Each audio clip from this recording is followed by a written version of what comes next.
वक्फ संशोधन बिल का मुद्दा अब सुप्रीम कोर्ट पहुंच चुका है। सुप्रीम कोर्ट में इस मामले पर हुई सुनवाई के दौरान दिलचस्प बहस देखने को मिली।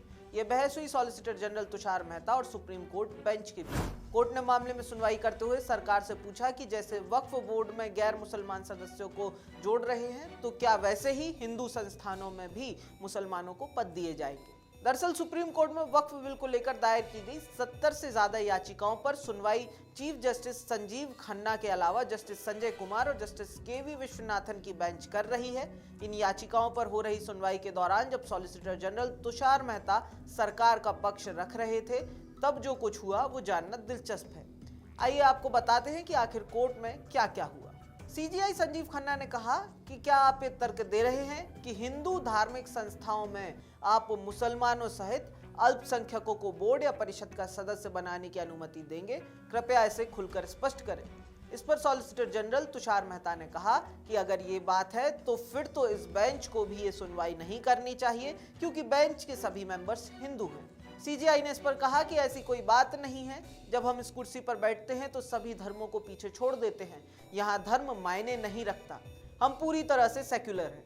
सॉलिसिटर जनरल तुषार मेहता ने फिर कहा कि नए कानून के मुताबिक वक्फ परिषद में कुल 22 सदस्य होंगे, जिनमें से केवल 2 ही गैर मुसलमान होंगे।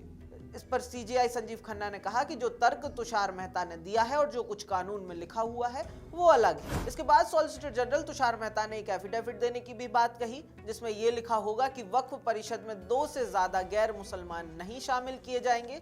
इस पूरी बहस के बाद सुप्रीम कोर्ट ने वक्फ बिल के विरोध के दौरान हो रही हिंसा पर भी चिंता जताई है। इसके अलावा कोर्ट ने 3 प्रावधानों का प्रस्ताव केंद्र को दिया है।